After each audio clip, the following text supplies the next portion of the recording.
स्वागत है जीवित परमेश्वर की जीवित हजूरी में। हालेलुया। अपने पड़ोसी को बोलो, बोलो साल्वेशन फ्री है, मुक्ति फ्री है, लेकिन मसीह का एक मूल्य है। हालेलुया। अब आए, आपने यीशु मसीह को कबूल किया, आपने कुछ नहीं दिया, फ्री है, क्योंकि साल्वेशन क्या है, लेकिन मसा फ्री नहीं, और मसा पैसों से खरीदा नहीं जा सकता। मसीह के लिए आपको मूल्य देना पड़ता है। आपको क्या देना पड़ता है? मूल्य देना पड़ता है। आज जो गीत आप सुनते हो, यहां पे वर्शिप सुनते हो, जिन वर्शिपर ने ये गीत गाए, सारी उम्र उनके कोई बेबी नहीं हुआ, पूरी उम्र। और जब उनके स्पिरिचुअल सन्स और डॉटर से मेरी बात होती है तो वो बोलते हैं सारी सारी रात वो प्रार्थना करते थे और बाइबल पकड़ के बैठते थे, और खुदावंद जब मर्जी कोई नया गीत देता था उसको लिखते थे और उसी समय ट्यून बनाते थे। पर आजकल के वर्शिपर को यह मालूम नहीं, उनको यह मालूम है कि बाल स्ट्रेट होने चाहिए जब पिक्चर हमारी खींची जाए, पर आत्मा स्ट्रेट हो ना हो, क्योंकि आपके कपड़े अच्छे और बाल स्ट्रेट तब अच्छे लगते हैं जब आपकी आत्मा भी स्ट्रेट और अच्छी हो। मैं आप में बिजी हो सकता हूं, जितनी बड़ी यहां चर्च है, जितनी बड़ी गुरदासपुर चर्च है, रोज 500 विजिट कर सकता हूं, लेकिन आप मुझे कभी बाहर नहीं देखते हो। बताओ जलंधर के लोग कितने दिन मुझे हफ्ते में बाहर देखते हो? अच्छा, मेरे मोहल्ले के यहां पे आते हैं लोग, वही बताओ कितनी देर मुझे मोहल्ले में देखते हो? आज प्रॉब्लम ये है कि दूसरे की तरक्की जब दिखती है, उन्हें लगता है कि हम सेम कॉपी करेंगे, ऐसे ही गाएंगे या ऐसे कुछ कर लेंगे और हम कामयाब हो जाएंगे। और जब गीतों को सुना जाता है तो कोई मसा नहीं है। आजकल वर्शिप में ऐसा लगता है बॉलीवुड के सॉन्ग सुन रहे हैं, लगता ही नहीं जीसस क्राइस्ट का सॉन्ग सुन रहे हैं। बीच गाने में कहीं मसीह नाम आ जाता, पता लगता है अच्छा क्रिश्चियन सॉन्ग है, तो ऐसा लगता है कि शायद बॉलीवुड की शूटिंग चल रही है, कोई अच्छा सॉन्ग है, सोशल सॉन्ग चल रहे हैं। हाँ, जो सॉन्ग आप सुन रहे हो ना, ये वो वर्शिपर्स ने गाए जिनके सारी उम्र बेबी नहीं हुआ, और खुदा बात करता था उनसे। सारी सारी रात प्रार्थना में बैठते थे, बाइबल खोली होती थी, नई धुन मिलती थी, और देखो अलग अलग धुनों के सॉन्ग होते थे, क्योंकि परमेश्वर अलग अलग धुनों में उनको लेके जाता था। मैं आपको मूल्य की बात कर रहा हूं। साल्वेशन फ्री है, मुक्ति फ्री है, लेकिन जो आप चाहते हो खुदा आपको इस्तेमाल करे, या खुदाबंद वो चीजें आपकी लाइफ में करे जिसके लिए आप बुलाए गए हो, वो फ्री नहीं, वो आसान नहीं। हालेलुया। और ऐसे लोग भी हैं जो 1 घंटा भी प्रार्थना नहीं करते, और सोचो उनके केस अभी खोल के देख लो, एक को खड़ा करो, बोलो क्या केस है, केस वो इतना लंबा आपको बताएगा, आप बोलोगे भाई इतनी प्रॉब्लम है तेरी लाइफ में, प्रार्थना कितनी करता है तू? 15 मिनट। अच्छा, केस तेरा कैंसर वाला है और खाता तो पैरासीटामोल है, खाता तो क्रोसिन है, लेकिन प्रॉब्लम तुझे कैंसर है। भाई कैंसर पैरासीटामोल से ठीक नहीं हो सकता, तुझे वही दवाई खानी पड़ेगी जो कैंसर के लिए बनी। तेरा केस इतना बड़ा है, तेरी प्रेयर 15 मिनट है। तेरा केस इतना बड़ा है, तेरी प्रेयर आधा घंटा है। यीशु मसीह ने क्या तुम 1 घंटा भी मेरे साथ जाग नहीं सके? प्रार्थना करो ताकि तुम परीक्षा में ना पढ़ो। 1 घंटा तो उन लोगों के लिए है जो परीक्षा में नहीं पढ़ना चाहते, सिर्फ परीक्षा में ना पढ़ना 1 घंटा प्रार्थना है, नहीं तो 2 घंटे 24 मिनट प्रार्थना और बाइबल आपकी बनती है रोज आपके टाइट के हिसाब से। हालेलुया। सिर्फ पैसे का टाइट नहीं प्रभु मांगता, वो बाद की बात है। आज जो यहां पहली बार आया है, अब वो क्या लगता है कि आप पैसा देंगे खुदाबंद खुश होगा? वो आपके पैसे से खुश नहीं हो सकता।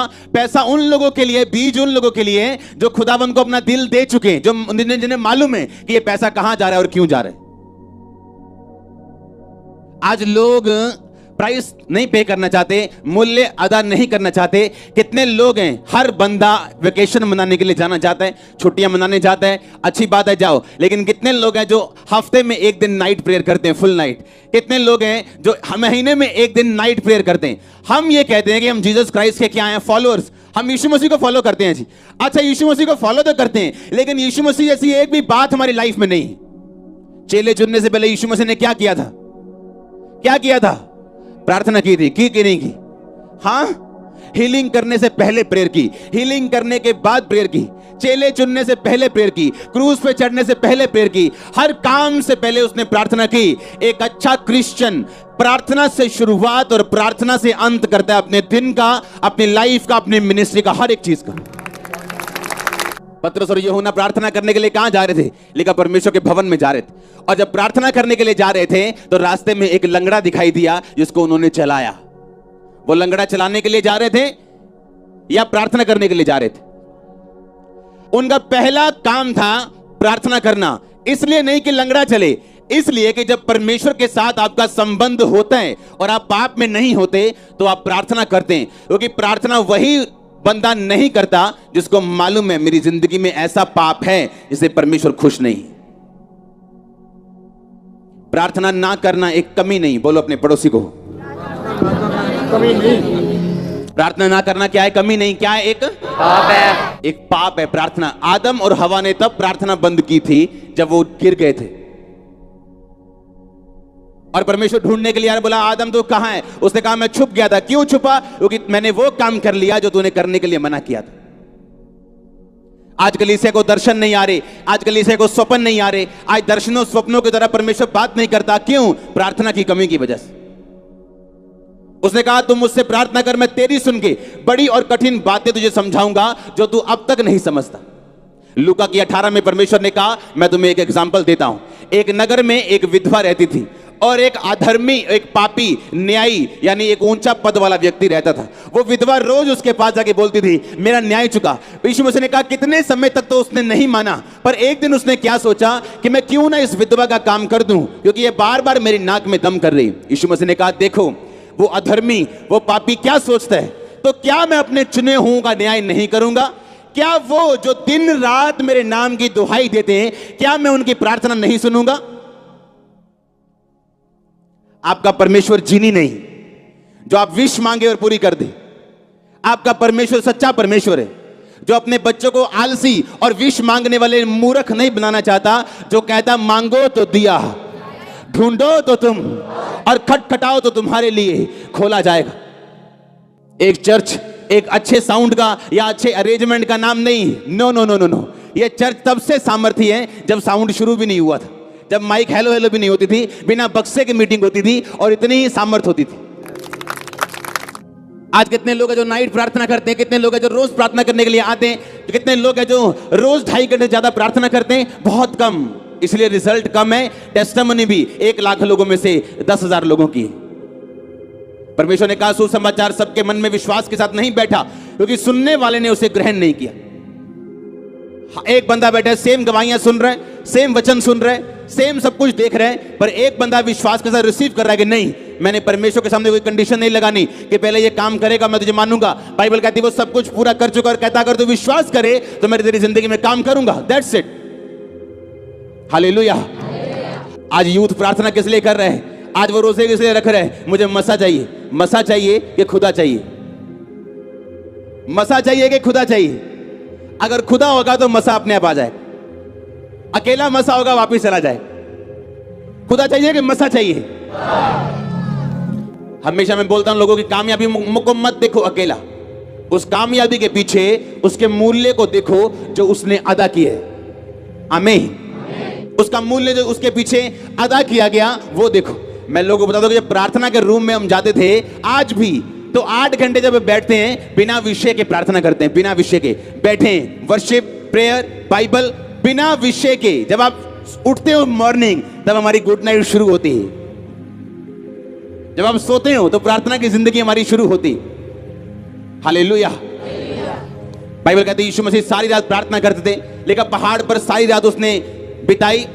लिखा जब यीशु मसीह क्रूस पे चढ़ने वाले थे तो लिखा वो तड़के आके मॉर्निंग प्रार्थना करने के बाद परमेश्वर के भवन में सब लोगों को शिक्षा देते थे, और रात को किसी होटल में नहीं बल्कि प्रार्थना के लिए पहाड़ पे वापस चले जाते थे अपने चेलों के साथ। अपनी बाइबल को खोलो, सब जन दूसरा राजा उसका 2 बाब उसकी 11 आयत को मैं पढ़ूंगा। उसमें लिखा वो चलते चलते बातें कर रहे थे कि अचानक एक अग्नि में रथ और अग्नि में घोड़ों ने उनको अलग अलग किया, और एलिया भवंडर में होकर स्वर्ग पे चढ़ गया। और अलीशा देखता और पुकारता रहा, हाय मेरे पिता, हाय मेरे पिता, हाय इज़राइल के रथ और सवारों। जब वह उनको फिर ना देख पड़ा तब उसने अपने वस्त्र फाड़े और फाड़ कर 2 भाग कर दिए। उसने एलिया की चद्दर उठाई जो उससे गिरी थी, और वह लौट गया और यरदन के तट पर खड़ा हुआ। तब उसने वो एलिया की चद्दर जो उस पर से गिरी थी पकड़कर जल पर मारी और कहा, एलिया का परमेश्वर यहोवा कहाँ है? जब उसने उसको जल पर मारा तो जल इधर उधर 2 भाग हो गया और अलीशा पार हो गया। सब तारीफ करो जोर से। बाइबल कहती जब अलीशा ने उसको स्वर्ग बजाते हुए देखा तो क्या पुकारा उसने? हाय मेरे हाय मेरा के हाय मेरा मसा, हाँ हाय मेरा मसा के हाय मेरा पिता के हाय मेरी तनख्वाह। हाँ कहता हाय क्या उसका बाप था? वो कौन था उसका? वो उसका पास्टर था, वो उसका अगुआ था, और उसने कहा हाय मेरे पिता, हाय मेरे पिता। क्रिश्चियनिटी में सब फादर नहीं बन सकते, सब आत्मिक पिता नहीं बन सकते, क्योंकि ये परमेश्वर की भुलाहट है किसी किसी की लाइफ में। इसलिए जो नहीं बन सकता वो कभी भी कबूल नहीं करता कि ऐसा कोई चीज दुनिया में होती, क्योंकि उसके पास मसा नहीं, उसके पास वो अथॉरिटी नहीं, और ना वो कभी बन सकते हैं, क्योंकि परमेश्वर ने उसके दिल में कभी डाला नहीं। और एलिशा ने कहा हाय मेरे पिता। अगर पिता कहना गलत होता तो क्या आसमान से मसे की चद्दर एलिशा पे आती? तो परमेश्वर वहां कहता कि तूने एक बंदे को पिता कह दिया, इसलिए मैं अपना मसा तुझे नहीं दूंगा जब तक तू मुझे पिता नहीं कहता। पर बाइबल कहती जैसे जब उसने कहा हाय मेरे पिता, हाय मेरे पिता, हाय इजराइल के रथ और सवारों, लेकिन जब उसने ये बात बोली अपने कपड़े फाड़े और वो चद्दर जो उससे गिरी थी उठाई, उस चद्दर में मसा था, क्योंकि परमेश्वर उसके साथ था। पौलुस ने कहा तीमुथियुस को, कहता हे मेरे बेटे, उन भविष्यवाणियों के अनुसार जो तेरे विषय में की गई तो अपनी अच्छी लड़ाई को लड़। क्योंकि क्रिश्चियनिटी में फोकस से हटना बड़ी आसान चीज है, मसीहत में चलते हुए गिरना बड़ी आसान चीज है। और बाइबल कहती है पौलुस जो एक स्पिरिचुअल फादर फिगर था, उसने कहा हे मेरे बेटे, सुसमाचार सुनाने के दौरान मैं तुम्हारा पिता हुआ, इसलिए मैं तुमको सलाह देता हूं कि उन भविष्यवाणियों के अनुसार जो तुम्हारे विषय में की गई अच्छी लड़ाई को लड़। मूर्ख होते हैं वो लोग जिन्हें मेंटर की आवश्यकता नहीं, और या जो डिसऑनर करे, क्योंकि जो वो बो रहे हैं वो काटेंगे। मैंने जो बोया मैंने काटा, आज मैंने ऑनर काटा है, ऐसा ऑनर जो शायद आपको भी मालूम ना हो, जो मेरी लाइफ में अभी है। ऐसी शांति, ऐसी ब्लेसिंग, ऐसी आप इमेजिन कर सकते हो एक चर्च ओपन हो और 4 हफ्तों में वो 10,000 क्रॉस कर जाए। इमेजिन, कभी नहीं सुना मैंने अपनी लाइफ में, कभी किसी पास्टर की लाइफ कि एक ब्रांच खुली हो और 4 हफ्तों में वो 10,000 क्रॉस कर जाए, सब हॉल भर जाएं, बड़े बड़े टेंट भर जाएं, और लोग सोच रहे हैं क्या हो रहा है। सुनो, जब जो घुटनों पे काम करना जानते हैं वो शरीर से काम नहीं करता। जिनको घुटनों पे काम करना आता है, जिनको रात परमेश्वर के साथ बितानी आती, जिनको मूल्य अदा करना आता है, वो अपनी सीक्रेट की सक्सेस को जानते हैं। उसका सीक्रेट क्या है? सक्सेस की सीक्रेट को जानते हैं कि सक्सेस का, सफलता का सीक्रेट क्या है। क्या मूल्य अदा करना चाहते हैं आप? कहता हाय मेरे पिता। अगर खुदा कहता कि नहीं तूने गलत बोल दिया, क्योंकि यीशु मसीह ने कहा कि मैं युगानुयुग एक सा रहने वाला परमेश्वर हूं। वो नए नियम से पहले भी ऐसा था, पुराने नियम में भी ऐसा था, नए नियम के बाद भी ऐसा है। क्योंकि क्रिश्चियनिटी में हर एक बंदे की कॉलिंग डिफरेंट है। ये परमेश्वर का चुनाव है जो माता के गर्भ से वो करता है, और जब वो बंदा उस चुनाव को पकड़ लेता है, उसे सिद्ध करता है, तो उसको कोई हटा नहीं सकता। क्या आपने अपने चुनाव को सिद्ध किया जो परमेश्वर ने आपकी लाइफ में करना वो चाहते हैं? क्या आपने उसको पकड़ा?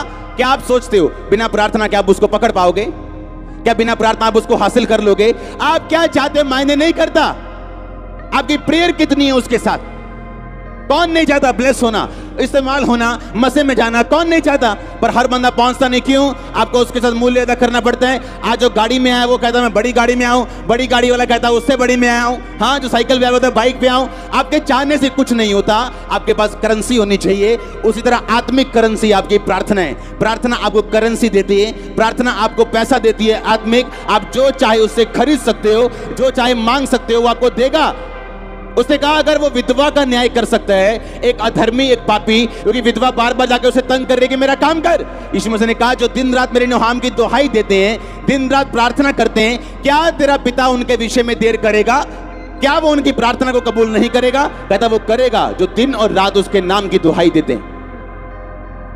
पौलुस लिखा है प्रार्थना करने के लिए जा रहा था और रास्ते में एक अमीर औरत कहती है अगर तू खुदा का मुझे भक्तन समझता है तो मेरे घर में जाके प्रचार कर, और उसका पूरा घराना बचाया जाता है। और तब उसको मिलती है जब वो प्रेयर करने के लिए शहर से बाहर जा रहा था, प्रार्थना करने का एक स्थान ढूंढने के लिए।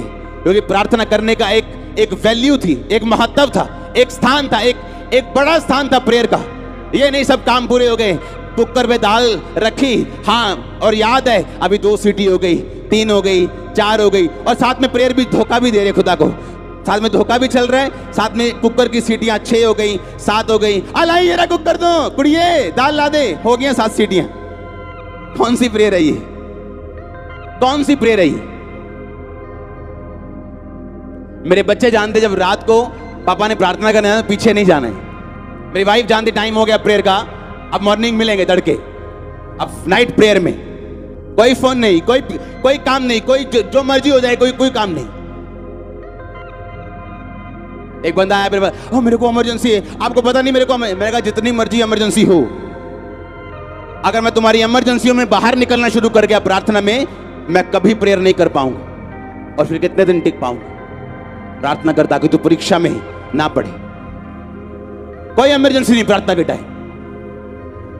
प्रार्थना में व्हाट्सएप चेक हो रहा है, अच्छा मैसेजेस चेक हो रहे हैं, फोन ऑन है, व्हाट्सएप ऑन है, गाने ऑन है, चाहे मसीह गाने क्यों ना हो, वर्शिप करने के दौरान गाओ, सुनो, बंद करो, प्रार्थना में बैठो, उसके बाद सुनो तो सही परमेश्वर क्या कहता है। राशन लिस्ट देनी बंद करो परमेश्वर को, आधा घंटा की राशन लिस्ट, आधा घंटे में तो आप शरीर से बाहर आते हो जब प्रार्थना करने के लिए बैठते हो, आधे घंटे के बाद आप शरीर से बाहर आते हो, सोचें आपकी नेगेटिव होना बंद होती हैं, और आधे घंटे, पौने घंटे, 1 घंटे के बाद रियल प्रार्थना आपके जीवन में उपजनी शुरू होती है, आपकी आत्मा में वो प्रार्थना असर करती है आपकी। आप जब डॉक्टर के पास जाते हो, पता क्या बोलते हैं, कहता 30 मिनट एक्सरसाइज करनी, कहते तो कोई बात नहीं जी 30 मिनट, कहते नहीं, वो 30 मिनट तब शुरू करने जब पसीना आना शुरू हो जाए। जो वार्म अप करते हो ना, वो 30 मिनट नहीं गिनने, जब वार्म अप हो जाए और पसीना शुरू हो, तब के बाद 30 मिनट की एक्सरसाइज तुम्हें हेल्दी रखती। समझ आई कि नहीं?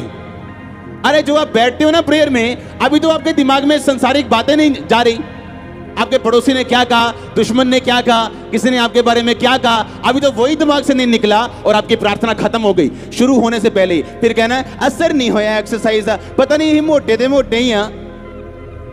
अरे भाई असर होगा जब राइट वे के साथ करोगे, आमीन। जब वार्म अप करोगे, पसीना शुरू होगा, तब की आधा घंटा एक्सरसाइज आपके शरीर को लगती। आप जब प्रेयर में बैठते हो, आधे घंटे में राशन लिस्ट सारी देते हो, और जब शरीर से बाहर आने का टाइम होता है, आपकी आमीन हो जाती। बोलो क्या असर करेगी प्रेयर? क्या असर करेगी?